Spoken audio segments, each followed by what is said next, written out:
Weather এখানে সেই দুদিন যেরকম হয়েছিল না ওরকম টাইপের পুরো ওয়েদার হয়ে গেছে। সকালবেলাও যখন উঠলাম, উঠে ব্যালকনিতে গিয়ে দাঁড়ালাম, বাইরের ওয়েদারটা পুরো শীতকালের মতো ছিল। তো আমার খুব ভালো লাগছিল, বেশ এই ওয়েদারটাও খুব খুব ভালো লাগছে। এটাই তো চাইছিলাম। তো যাই হোক, আজকে একটা নতুন দিনে নতুন ভিডিও তোমাদের সবাইকে জানাচ্ছি স্বাগত। Welcome to Shreyas fashion. আর আমি হলাম শ্রেয়া। তো তোমরা যারা যদি নতুন কেউ এই ভিডিওটা দেখে থাকো, আমার চ্যানেল নতুন হয়ে থাকো, তাহলে অবশ্যই ভিডিওগুলো দেখো। আশা করছি ভালো লাগবে। ভালো লাগলে কিন্তু লাইক করো, শেয়ার করো, আর অবশ্যই সাবস্ক্রাইব করো। অনেক তরকারি রান্না, অনেক গল্প শুনলাম।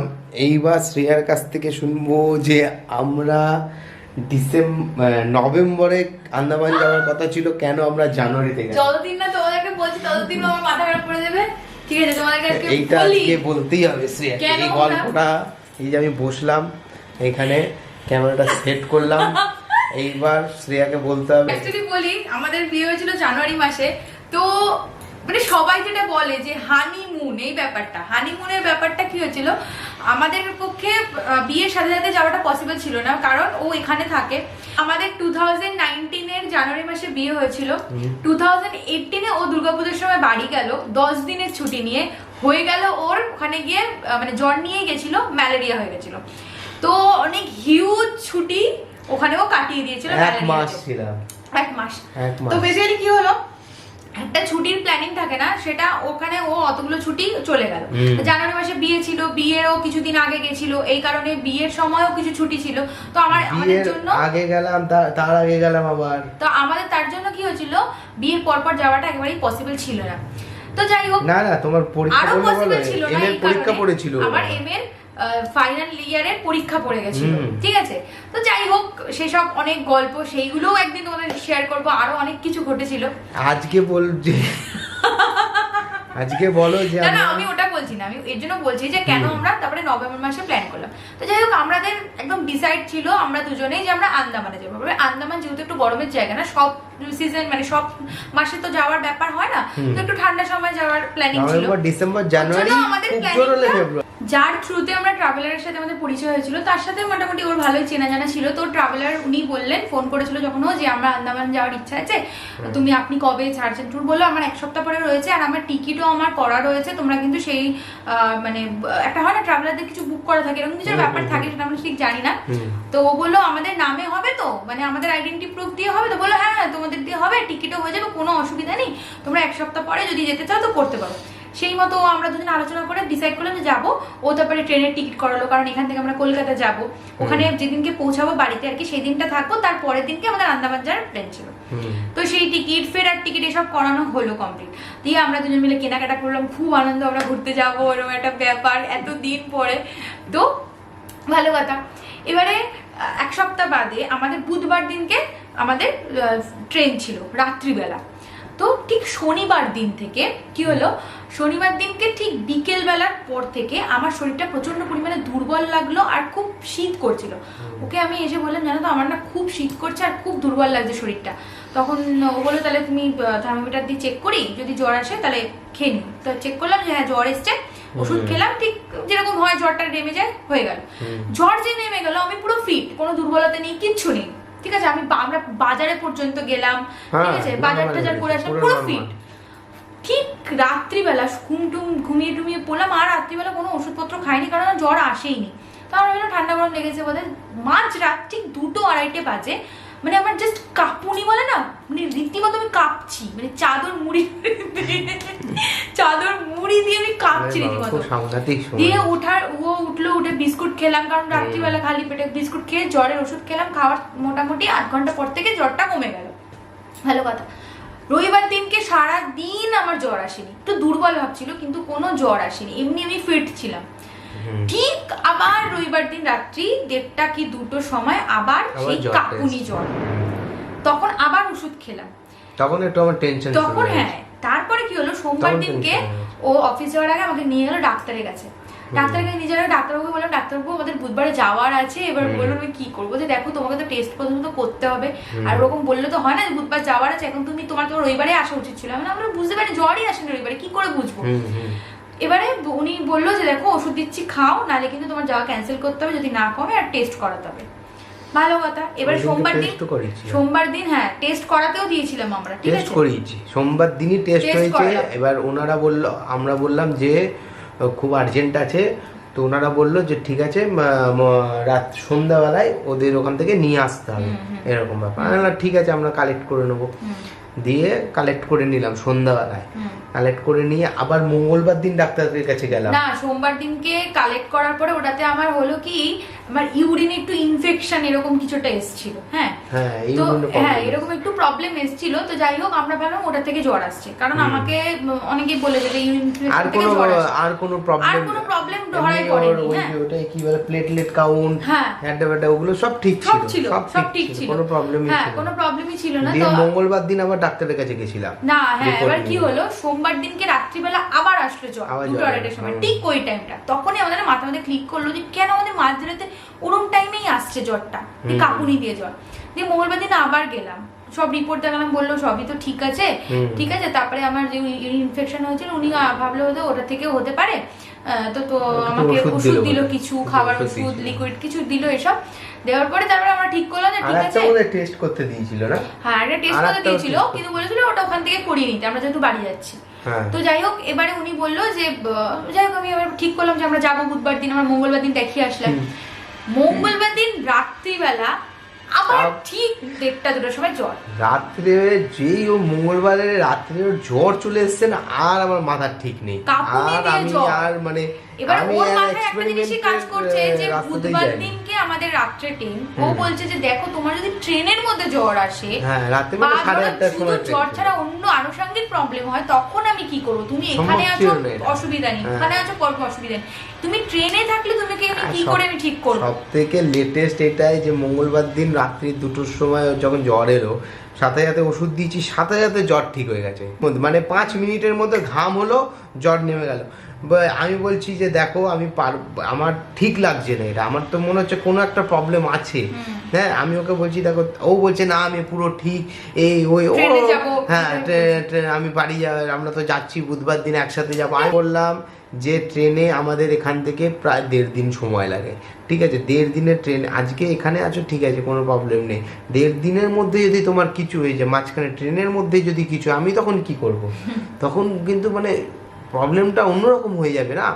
আর ট্রেন তার মধ্যে একে শরীর খারাপ প্লাস জার্নি, দুটো মিলে আরো ব্যাপারটা কঠিন হয়ে যাবে। তা আমি কি করলাম, ধরো বুধবার দিনকে ওর ডিউটি করার কথা, ওর বৃহস্পতিবার থেকে ছুটি নেওয়া। হ্যাঁ এইবার আমি সাথে সাথে তখন রাত 2:30 বাজে ফ্লাইট দেখছি। এবার ও তো কান্নাকাটি শুরু করে দিয়ে ভ্যা করে কেঁদেই যাচ্ছে। আমি ফ্লাইট দেখছি, ফ্লাইট দেখতে দেখতে 8টার সময় সকালবেলায় ফ্লাইট, বুধবার দিন মানে আমি মাঝরাতে এটা দেখছি 2:30 হ্যাঁ 2:30টার সময় দেখছি, মানে সকালবেলা হলেই 8টার সময় ফ্লাইট, ঠিক আছে। দিয়ে আমি সাথে সাথে ফ্লাইট বুক করলাম, ও তো ভ্যা করে কেঁদেই যাচ্ছে আমি ঠিক। আমি বলছি এই ঠিকটা ঠিক না, আবার কিছু না কিছু তোমার রাত্রে হবে বা সকালে প্রবলেম হবে, তখন কি করব? এবার ওকে ফ্লাইট বুক করে আমাদের এখান থেকে আমরা 3:30 মানে আমরা ওই রাতবেলা ঘুমালামই না, আর ঘুমালামই না 3:30 সময় ব্যাগ ট্যাগ গোছানো, কারণ আমাদের এখান থেকে ও পুরো ঠিক, কিন্তু তখন পুরো ঠিক, ওর কোনো প্রবলেমই নেই। ও নিজের, আমি বললাম যে দেখে নাও কি নেবে না নেবে, ওদের কেঁদেই যাচ্ছে। যাই হোক ব্যাগ ট্যাগ গোছানো হলো, গুছিয়ে বেরিয়ে গেলাম। বেরিয়ে গিয়ে ও ফ্লাইট ধরলো, ও ফ্লাইটে একা একা চলেও গেল, কলকাতা চলেও গেল। তবে যখন তারপরে আরো অনেক ওকে আমি ইয়ে দিয়ে দিয়েছিলাম জ্বরের। এবারে বলি বাড়িতে সারপ্রাইজ দেওয়ার ব্যাপার ছিল। এবারে আমরা প্ল্যান করছি যে আমি তখনও ভাবছি যে আমি বোধহয় ঠিক হয়ে যাবো, বাড়িতে সারপ্রাইজ দেবো। না এটার ভিডিও বোধহয় তুমি করেছো, আচানক জানাপড়া কি একটা, হ্যাঁ জানাপড়া মুম্বাই, এটার একটা ভিডিও রয়েছে, মুম্বাই থেকে কলকাতায়। হ্যাঁ এরকম একটা ভিডিও আমি ব্লগও বানিয়েছিলাম, কারণ আমি ভেবেছিলাম ট্রেনে করে যাবো, আমরা ব্লগ করবো। যাই হোক ডেসক্রিপশনে লিংকটা দিয়ে দেবো। যাই হোক এবার কি হলো, 8টার সময় এবারে আমাদের ফ্লাইট, তো আমি পৌঁছে গেছি 7টার মধ্যে। তো এবারে আমার যে তো দেওয়া মানে বাবু সোনা, ওকে আমরা শুধু বলে দিলাম যে তুই একটু দমদমে এয়ারপোর্টে চলে আয়, আমি ওর সাথে চলে যাবো, বাড়িতে কাউকে বলার দরকার নেই। আমার বাড়িতেও বলিনি। এবার আমার মা বাবা দুজনেই ফোন করে আমাকে, এবার আমি যখন প্লেনে উঠবো তার তখন তো অনেকক্ষণ থাক সময়, আমি বললাম কি মানে শরীর খারাপের মধ্যে ওটা সব চলছে, হ্যাঁ এসব চলছে, তখন তুমি ফিট জ্বর আসছে না, তখন আমার কোনো প্রবলেম নেই। মাকে বললাম কি, বাবাকে বললাম কি যে আমি ফোনটা সুইচ অফ করে চার্জে বসাচ্ছি দুইজন। যখন আমি প্লেনে তখন মা নাকি ফোন করছে। যাই হোক, প্লেন থেকে নামার পরে আমি বাবুসোনাকে বললাম তুই দমদম স্টেশনেই থাক, তোকে আসার দরকার নেই এয়ারপোর্টে, আমি এয়ারপোর্টে চলে যাচ্ছি, কারণ বেকার ও আসবে আবার যাবো, এতটাই আমি ফিট সেই মুহূর্তে। এইবারে দমদম এয়ারপোর্ট থেকে আমি পাচ্ছি না ওলা না উবের না ট্যাক্সি প্রচুর ভাড়া চাইছে। তো যাই হোক, কোনোভাবে আমি ওলা একটা বুক করলাম, করে আমি গেলাম দমদম, ওখানে সব ব্লগ আছে, ওটা করে বাড়ি গেলাম। বাড়িতে গিয়ে তো আমার অবস্থা খুব খারাপ, আমি পুরো টায়ার্ড হয়ে গেছি। বাড়িতে যাওয়ার সাথে সাথে আবার জ্বর, বাড়িতে পৌঁছে কি শরীর আরো ছেড়ে দিয়েছে। দিয়ে ওরা আর দেরি করেনি, সব বাড়ির লোক সবাই টেস্ট এর জন্য লোক নিয়ে আসলো, টেস্ট ফেস্ট করলো, মানে রক্ত টক্ত নিয়ে গেল। যেদিন আমি পৌঁছেছি ওদিনকেই ও রাত্রে ট্রেনে উঠেও গেছে বিকেল বেলা, কিন্তু টেস্টের রিপোর্ট তখন দেয়নি, কারণ ডেঙ্গু টেস্ট ছিল, তো ওটা পরের দিন রিপোর্ট দেবে। এবার পরের দিনকে ঠিক সন্ধ্যেবেলা, পরের দিন তখন আমি ট্রেনের মধ্যে, মানে বৃহস্পতিবার সন্ধ্যেবেলা, তখন আমার বাবা মা ওখানে আর কি। সন্ধ্যেবেলা কি হলো, ও তখন ট্রেনে ডেঙ্গু রিপোর্ট আসলো যে আমার ডেঙ্গু পজিটিভ। তখন বুঝতে পারলাম যে বৃহস্পতিবার দিন এটা, আর আমাদের শনিবার দিন আন্দামান যাওয়া, বৃহস্পতিবার দিন রিপোর্ট হলো ডেঙ্গু পজিটিভ। এবারে আমি ট্রেনে, এবার আমি ওখানে ট্রেনে, এবার আমাদের মানে আমার যে মেজু কাকি শাশুড়ি, তার একটা ডেঙ্গুর একটা বাজে অভিজ্ঞতা রয়েছে, প্লেটলেট কমে যাওয়া, খুব বাজে ডেঙ্গু হয়েছিল। তো এই কারণে সবাই একটা ভয় পেয়ে গেছে, কিন্তু আমি ফিট, বুঝতে পারলে তো, আমি ফিট। ওর এফেক্টটা অতটা বেশি আসেনি। হ্যাঁ, আমার ডেঙ্গুর কোনো ওষুধই নেই আলাদা করে, শুধু প্লেটলেট কমলে প্লেটলেট দিতে হবে, জ্বর আসলে জ্বরের ওষুধ, এবারে কি হলো রেস্ট আর ভালো খাওয়া দাওয়া, এইটাই নাকি ডেঙ্গুর। হ্যাঁ, এবারে কি হলো শোনো, এবারে আমাকে গাড়ি ভাড়া করা হলো, কি হলো না, আমাকে হসপিটালে ভর্তি করা হলো। এই সময় প্রচন্ড ডেঙ্গুর প্রভাব হয়েছিল, ঠিক আছে, হসপিটাল গুলোতে এগুলোতে সব ডেঙ্গুর চলছে, প্রচুর পেশেন্ট। এইবার তো আমি যেহেতু রেলের ফেসিলিটি পাই, সেই জন্য বললো যে তাহলে বিআর সিং এ কলকাতায় ভর্তি করা হোক ওকে, ঠিক আছে। এইবার যখনই গাড়ি ভাড়া করে নিয়ে গেল আমার দুটো বন্ধু করে, ওরা সব কাগজপত্র অ্যারেঞ্জমেন্ট করে গেল বিআর সিং গেছে। বিআর সিং যে ওম্যান ওয়ার্ডটা কি লেডিস মানে ওখানে গিজগিজ করছে, মানে জায়গা নেই, এরকম বাজে পরিস্থিতি। দেখেছি কি পরিষ্কার পরিচ্ছন্ন, কিন্তু কোনো বেড নেই, কোনো ফাঁকা। আমাকে বলছে নিচে বেশ ভালোই বেড ফেট করেছে, কিন্তু একজন বয়স্ক মহিলা রয়েছে আর ওনার শরীরটা খুবই খারাপ। আমাকে বলছে তোমার এমন পরিস্থিতি নিচে, তাহলে তোমাকে বেডে থাকতে হবে, হসপিটালে জায়গা নেই। এবার বাড়ির লোক বলছে যে আমি ট্রেনে, আমাকে ফোন করছে, বলছে এরকম। আমি বললাম দেখো তোমরা যেটা ভালো বুঝবে, আমি কিছু বুঝতেই পারছি না, আমার মাথার মধ্যে, ওর বাড়ির লোকেরও মাথার মধ্যে এটাই ঘুরছে যে ডেঙ্গু, শুনেই একটা ভয় পেয়ে গেছে সবাই, এরকম ব্যাপার। সবাই ডিসিশন নিল না নিচে থাকার কোনো ব্যাপার না, তো কল্যাণীতে নার্সিং হোমে ভর্তি করা হবে। আবার ওই রাত্রিবেলা আবার যেই গাড়ি করে গেছি, ওই গাড়ি করে কলকাতা কল্যাণী ঘুরে বেড়াচ্ছে, আমি হেঁটে হেঁটে আর উল্টো দিকে আমার এক বন্ধু গেছিল, ও বমি করছে গাড়ি। আমি সুস্থ, তুমি কেন বমি করছো? তো যাই হোক, এবার কল্যাণীতে গেলাম। সত্যি আমি মানে একটা হয় না মানুষের নার্সিং হোম নিয়ে একটা এমনি হয় না, অনেক কারণে হয়, কিন্তু সবাই যে সমান না সেইটা আমি ওই নার্সিং হোমটাতে গিয়ে বুঝতে পারলাম। নার্সিং হোমটাতে যখন গেলাম, ওখানকার যে ডাক্তার ছিলেন, রাত্রিবেলা তখন 1:30-2 এরকম বেজে গেছে আমরা পৌঁছাতে। যে ডাক্তাররা ছিল উনি আমার সব রিপোর্ট গুলো দেখলো, দেখে আমার সমস্ত কিছু চেক আপ করলো। এমনি করার পরে উনি আমাদেরকে একটা কথা বললো যে দেখুন, ভর্তি হওয়াটা কিন্তু বড় ব্যাপার না, বড় ব্যাপারটা হচ্ছে ওনার প্লেটলেটটা কতটা কমেছে আর ওনার এখন শারীরিক অবস্থাটা কতটা খারাপ বা ভালো, সেটা হলো মেন ব্যাপার। উনি একটা কথাই বললো যে দেখুন, নার্সিং হোম বা হসপিটাল হোক, যাই হোক, এটা তো একটা ট্রিটমেন্টের অ্যাটমসফিয়ার। ও যতটা না এখন সুস্থ, ও যদি একটা নার্সিং হোমে 10টা পেশেন্টের সাথে থাকে না, ও আরো অসুস্থ হয়ে যাবে। তার জন্য উনি বললো যে দেখুন, আপনারা একটা কাজ করুন, আপনারা ওকে বাড়িতে নিয়ে গিয়ে যতটা ভালো পরিমাণে মানে মশারি টাঙিয়ে ওকে সুস্থভাবে রাখা যায় সেটা দেখুন। যদি সেটা আপনারা না করতে পারেন, তবেই আপনারা এখানে ভর্তি করুন। প্রতিদিন ওর প্লেটলেটটা চেক করা, প্রতিদিন। প্লেটলেট কমলে তাহলে হসপিটালে ভর্তি করুন। না, এটাও উনি বলেছে যে আমি নার্সিং হোমে আছি বলে বলছি না, ডেঙ্গু হলে প্লেটলেট ব্লাড ব্যাংক যেই হসপিটালের কাছাকাছি রয়েছে সেই হসপিটালে ভর্তি করবেন। এটা উনি পরিষ্কার বলল।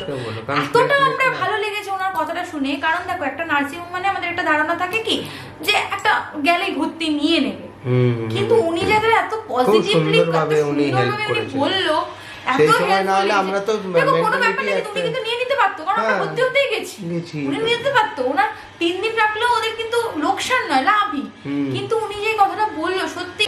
তো যাই হোক, তারপরে আমরা ওখান থেকে বেরিয়ে গেলাম। আমরা ডিসিশন নিলাম যে না, অনেক ভরসা দিল, ডিসিশন নিলাম যে না, কারণ অ্যাকচুয়ালি মেজো কাকিমার কথাটা আমাদের মাথার মধ্যে ঘুরছিল তো সবার, এর জন্য আরো সবাই ভয় পেয়ে গেছে। আমরা ওইরকম একটা পরিস্থিতির মানে সম্মুখীন হয়েছি বিগত কয়েক বছর। মানে এটাতে কি হয়, হঠাৎ প্লেটলেটটা নেমে যায়, ওটাই সমস্যা। হঠাৎ মানে মেজো কাকিমার সেই সময় 33,000-এ নেমে গেছিল।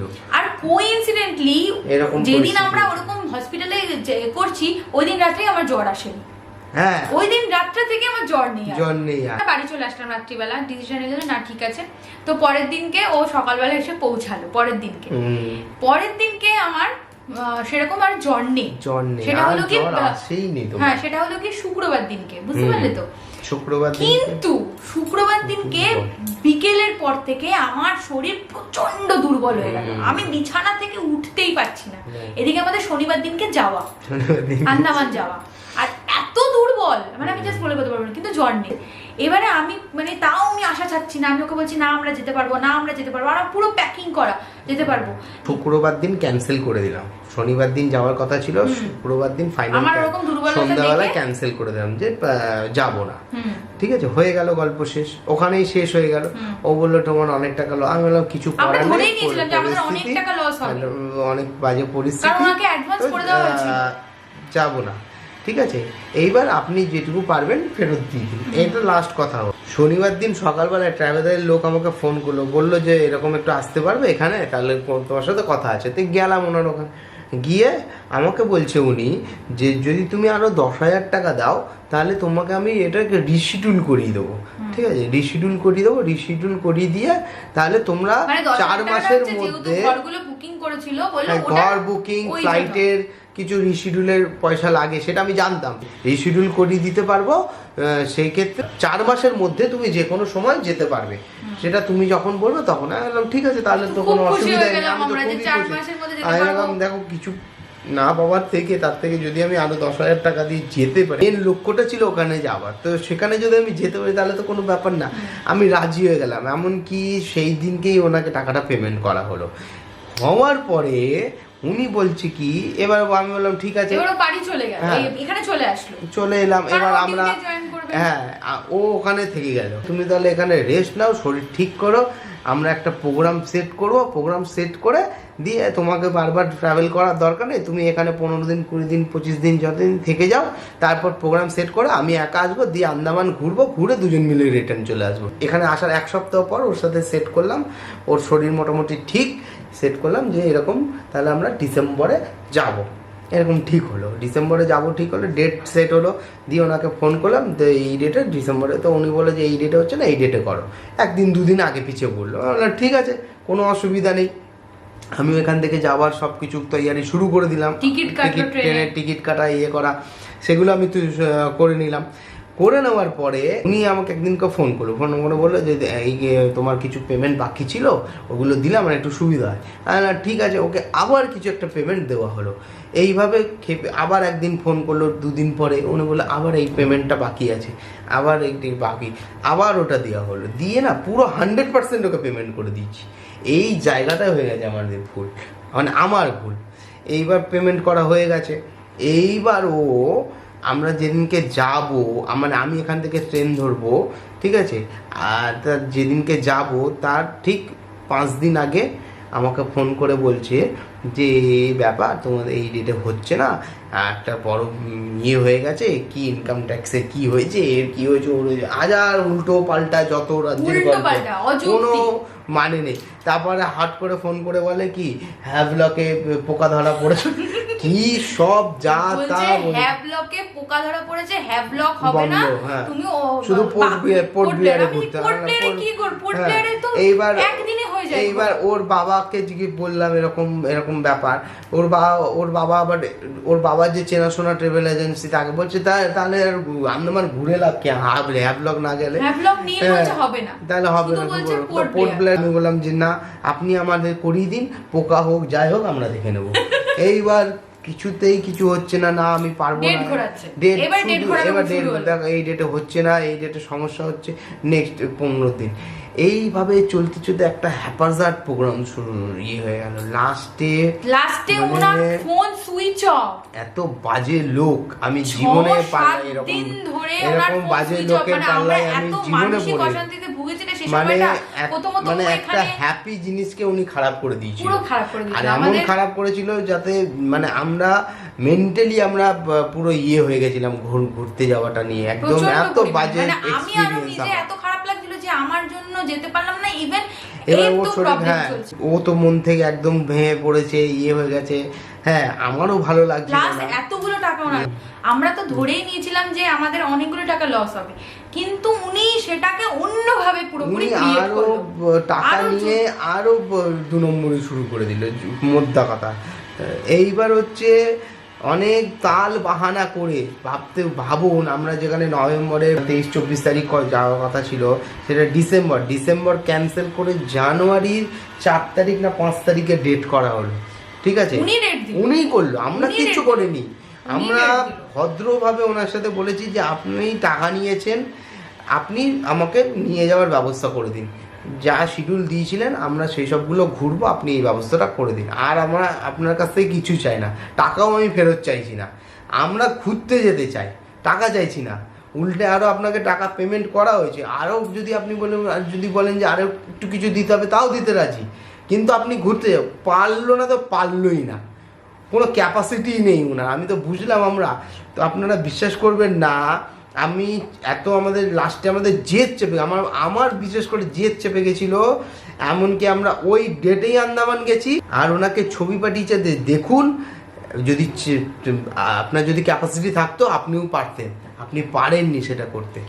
মানে এত উনি জানুয়ারি মাসে গিয়ে বাহানা দিচ্ছে যে টাকা বেড়ে গেছে, মানে আরো বেড়ে গেছে, ওখানে রেট বেড়ে গেছে, কিন্তু আমরা ওই রেটের মধ্যেই গেলাম আর এত সুন্দর আমরা ঘুরেছি আন্দামানে। তোমরা ব্লগ দেখেছো কিনা জানি না। আজকে আমি তোমাদের বলতে চাই যে আজকে 1 বছর হয়ে গেল, এখনো ওনার টাকা দেওয়া পুরোপুরি শেষ হয়নি, এবং উনি প্রথমে তো দিচ্ছিল না টাকা, তুমি ভাবতে পারবে না কতগুলো টাকার ব্যাপার। আমরা ভেবেছিলাম যে ঠিক আছে আমাদের অর্ধেক চলে যাবে, কিন্তু উনি যে 2 নম্বরটা করলো তার জন্য আমরা ঠিক করলাম যে না, উনি যে 2 নম্বরটা করেছে, আমাদের সাথে হ্যারাসমেন্ট করেছে, ওনাকে টাকা ফেরত দিতে হবে।